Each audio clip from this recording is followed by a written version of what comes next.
नमो भगवते वासुदेवाय।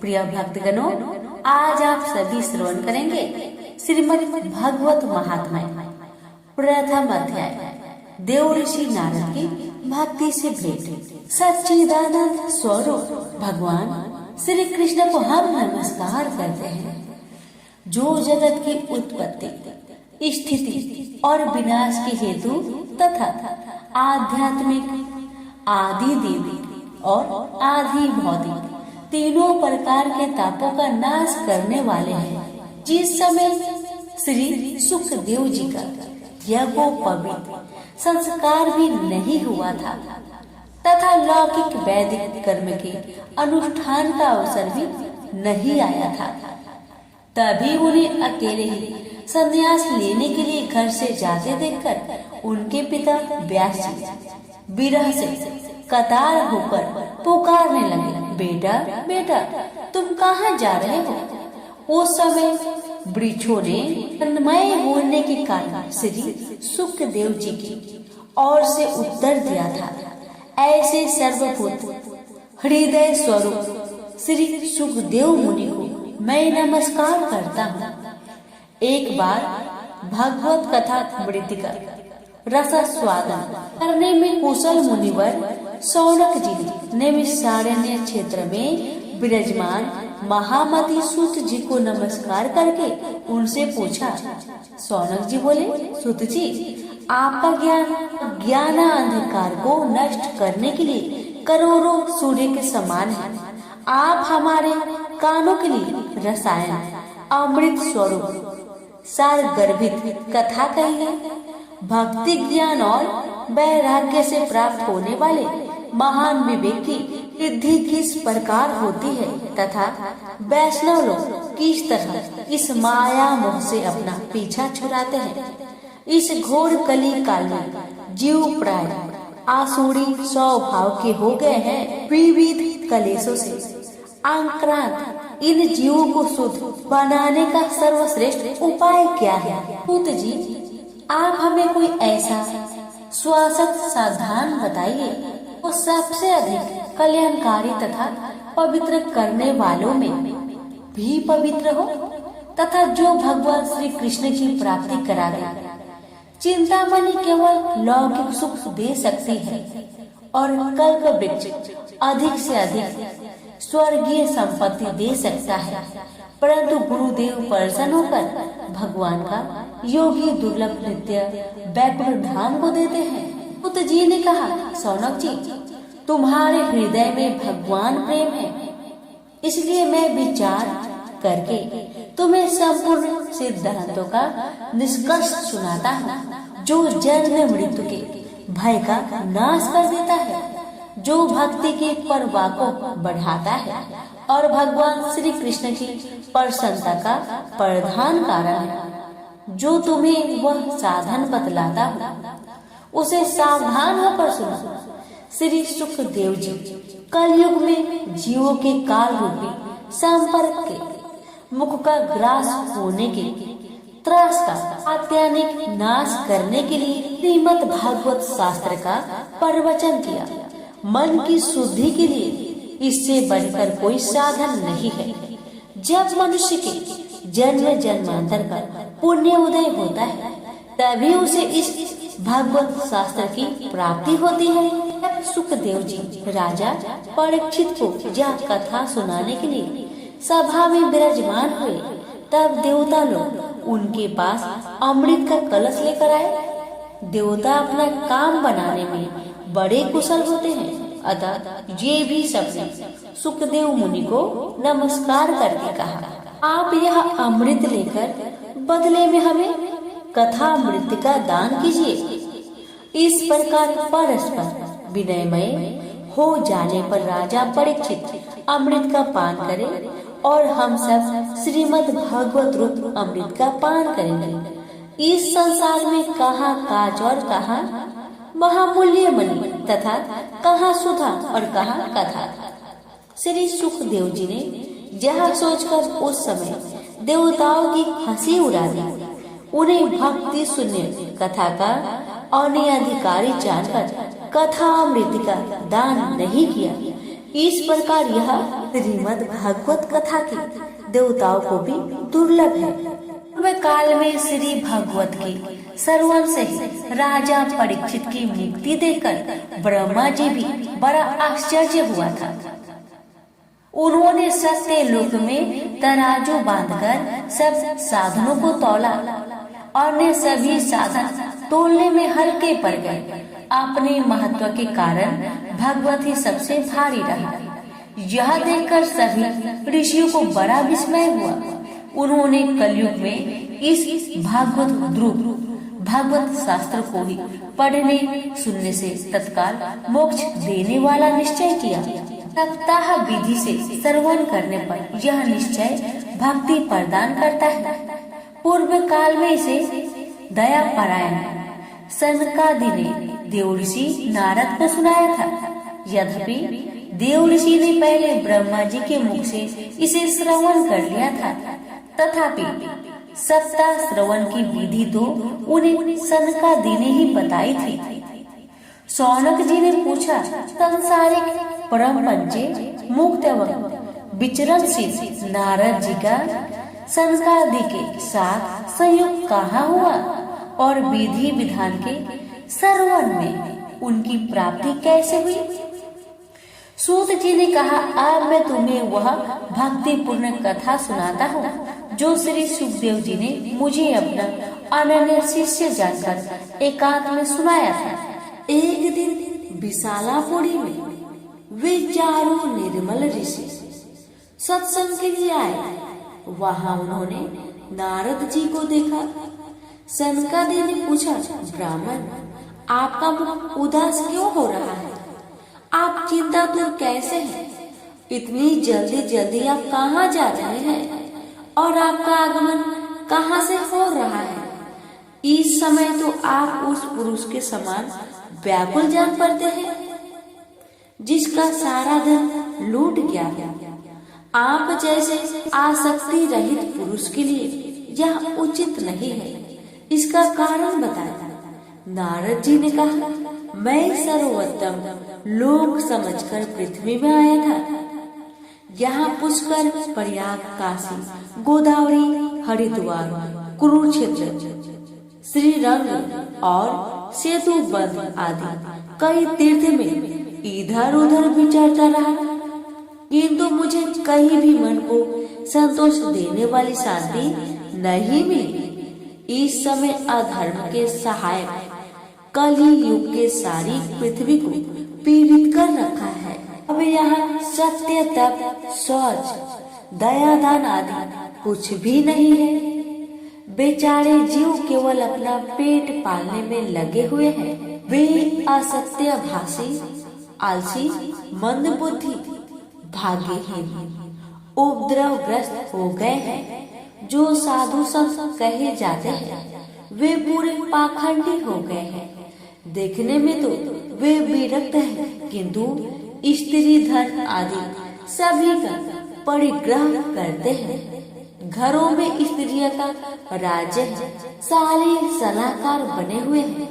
लोभ से लोग कन्या बिक्री करते हैं और स्त्री पुरुष में कलह मचा रहता है। महात्माओं के आश्रम, तीर्थ और नदियों पर यवनों का अधिकार हो गया है। उन दुष्टों ने बहुत से देवालय भी नष्ट कर दिए हैं। इस समय यहाँ न कोई योगी है, न सिद्ध है, न ज्ञानी है और न सत्कर्म करने वाला ही है। सारे साधन इस समय कली रूप दवान नल से जलकर भस्म हो गया है। इस कलयुग में सभी देववासी बाजारों में अन्न बेचने लगे हैं। ब्राह्मण लोग पैसा लेकर वेद पढ़ाते हैं और स्त्रियां वैश्या प्रीति से निर्वाह करने लगी हैं। इस तरह कलयुग के दोष देखता और पृथ्वी पर विचरता हुआ मैं यमुना जी के तट पर पहुंचा, जहां भगवान श्री कृष्ण की अनेक लीलाएं हो चुकी हैं। मुनिवरों सुनिए, वहां मैंने एक बड़ा आश्चर्य देखा। वहां एक युवती स्त्री खिन्न मन से बैठे थे। उसके पास दो वृद्ध पुरुष अचेत अवस्था में पड़े जोर जोर से सांस ले रहे थे। वह तरुणी उनकी सेवा करते हुए कभी उन्हें चेत कराने का प्रयत्न करती और कभी उनके आगे रोने लगते थे। वह अपने शरीर के रक्षक परमात्मा को दसों दिशाओं में देख रही थी। उसके चारों ओर सैकड़ों स्त्रियां उसे पंखा झल रही थी और बार बार समझाती जाती थी। दूर से यह चरित्र देखकर मैं कौतूहल बस उसके पास चला गया। मुझे देखकर वह युवती खड़ी हो गई और बड़े व्याकुल होकर कहने लगी। युवती ने कहा, अजी महात्मा जी, क्षण भर ठहर जाइए और मेरी चिंता को भी नष्ट कर दीजिए। आपका दर्शन तो संसार के सभी पापों को सर्वथा नष्ट कर देने वाला है। आपके वचनों से मेरे दुख की भी बहुत कुछ शांति हो जाएगी। मनुष्य का जब बड़ा भाग्य होता है तभी आपके दर्शन हुआ करते हैं।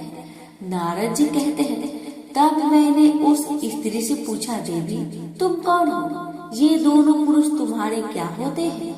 और तुम्हारे पास ये कमल नयनी देवियां कौन है? तुम हमें विस्तार से अपने दुख का कारण बताओ। युवती ने कहा, मेरा नाम भक्ति है। ये ज्ञान और वैराग्य नामक मेरे पुत्र हैं।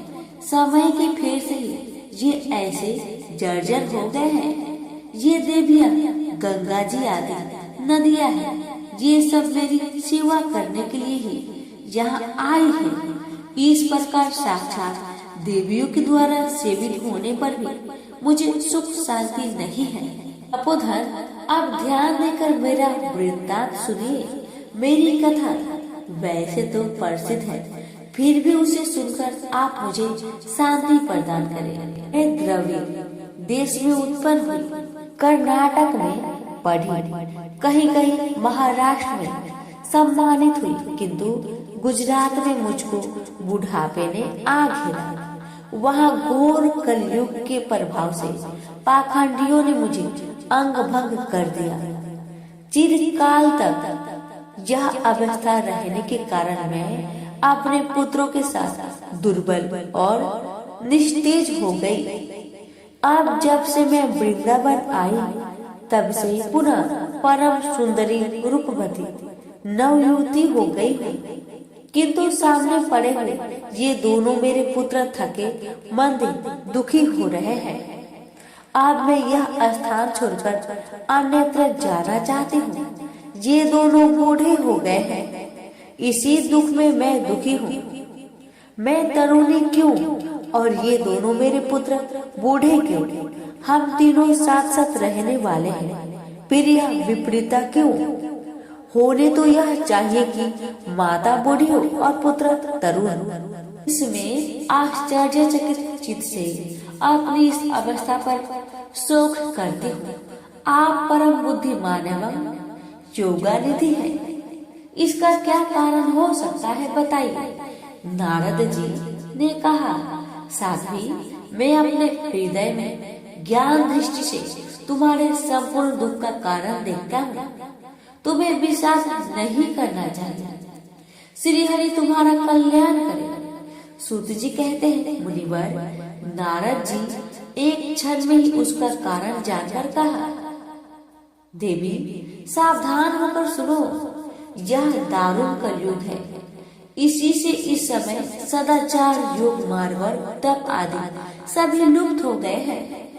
लोग सठता और दुष्कर्म में लगकर आधासुर बन रहे हैं। संसार में जहाँ देखो वही सत्पुरुष दुख से मलान है और दुष्ट सुखी हो रहे हैं। इस समय जिस बुद्धिमान पुरुष का धैर्य बना रहे वही बड़ा ज्ञानी या पंडित है। पृथ्वी क्रमशः प्रतिवर्ष शेष जी के लिए भार रूप होती जा रही है। अब यह छूने योग तो क्या देखने योग भी नहीं रह गई है और न इसमें कहीं मंगल ही दिखाई देता है। आप किसी को पुत्र के साथ तुम्हारा दर्शन भी नहीं होता। विषयानुराग के कारण अंधे बने हुए जीव से उपेक्षित होकर तुम जर्जर हो रहे हो। वृंदावन के संयोग से तुम भी नवीन तरुणी हो गई हो, अतः यह वृंदावन धाम धन्य है, जहाँ भक्ति सर्वत्र नित्य कर रही है। परंतु तुम्हारे इन दोनों पुत्रों का यहाँ कोई ग्राहक नहीं है, इसलिए इनका बुढ़ापा नहीं छूट रहा है। यहाँ इनको कुछ आत्म सुख की प्राप्ति होने के कारण ये सोते से जान पड़ते हैं। भक्ति ने कहा, राजा परीक्षित ने इन पापी कलियों को क्यों रहने दिया? इसके आते ही सब वस्तुओं का सार न जाने कहाँ चला गया। करुणामयी श्री हरि से भी यह अधर्म कैसे दिखा जाता है? मुने, मेरा यह संदेह दूर कीजिए, आपके वचनों से मुझे बड़ी शांति मिलती है। महाराज जी ने कहा, बाले, यदि तुमने पूछा है तो प्रेम से सुनो। कल्याणी, मैं तुम्हें सब बताऊंगा और तुम्हारा दुख दूर हो जाएगा। जिस दिन भगवान श्री कृष्ण इस भूलोक को छोड़कर अपने परम धाम को पधारे, उसी दिन से यहाँ संपूर्ण साधनों में बाधा डालने वाला कलयुग आ गया है। दिग्विजय के समय राजा परीक्षित की दृष्टि पड़ने पर कलयुग दिन के समान उनकी शरण में आया। भ्रम के समान सारग्राही राजा ने यह निश्चय किया कि इसका वध मुझे नहीं करना चाहिए, क्योंकि जो फल तपस्या, योग एवं समाधि से भी नहीं मिलता, कलयुग में वही फल तेरी हरि कीर्तन से ही भली भांति मिल जाता है। इस प्रकार सारहीन होने पर भी उसे एक ही दृष्टि से सारयुक्त देखकर उन्होंने कलयुग में उत्पन्न होने वाला जीवों के सुख के लिए ही इसे रहने दिया था। इस समय लोगों के कुकर्म में प्रवृत्त होने के कारण सभी वस्तुओं का सार निकल गया है और पृथ्वी के सारे पदार्थ बीजहीन भूमि के समान हो गए हैं। ब्राह्मण केवल अन्न धन आदि के लोभ बस घर घर एवं जन जन को भगवत की कथा सुनाने लगे हैं, इसलिए कथा साथ चला गया। तीर्थ में नाना प्रकार के अत्यंत घोर कर्म करने वाले नास्तिक और नारकी पुरुष भी रहने लगे हैं, इसलिए तीर्थों का भी प्रभाव ज्यादा रहा। जिनका चित्त निरंतर काम, क्रोध, महान लोभ और तृष्णा से तपता रहता है, वे भी तपस्या ढोंग करने लगे हैं, इसलिए तप का भी सार निकल गया। मन पर काबू न होने के कारण तथा लोभ, दम और पाखंड का आश्रय लेने के कारण एवं शास्त्र का अभ्यास न करने से ध्यान योग फल मिट गया है। पंडितों की यह दशा है कि वे अपनी स्त्रियों के साथ पशु की तरह रमन करते हैं। उनमें संतान पैदा करने की ही कुशलता पाई जाती है। मुक्ति साधनों में सर्वथा अकुशल है। संप्रदाय अनुसार प्राप्त हुई वैष्णवता भी कहीं देखने में नहीं आती। इस प्रकार जगह जगह सभी वस्तुओं का सार लुप्त हो गया है। यह तो इस युग का स्वभाव है, इसमें किसी का दोष नहीं है। इसी से पुंडरीकाक्ष भगवान बहुत समीप रहते हुए यह सब सह रहे हैं। तो जी कहते हैं, सौनक जी, इस प्रकार देव ऋषि नारद के वचन सुनकर भक्ति को बड़ा आश्चर्य हुआ। फिर उसने जो कुछ कहा उसे सुनिए। भक्ति ने कहा, देव ऋषि, आप धन्य हैं। मेरा बड़ा सौभाग्य था जो आपका समागम हुआ। संसार में साधुओं का दर्शन ही समस्त सिद्धियों का परम कारण है। आपका केवल एक बार का उपदेश धारण करके यादु कुमार प्रहलाद ने माया पर विजय प्राप्त कर ली थी। ध्रुव ने भी आपकी कृपा से ही ध्रुव पद प्राप्त किया था। आप सर्व मंगलमय और साक्षात श्री ब्रह्मा जी के पुत्र हैं। मैं आपको नमस्कार करती हूँ। प्रेम से बोलिए लक्ष्मी नारायण की जय।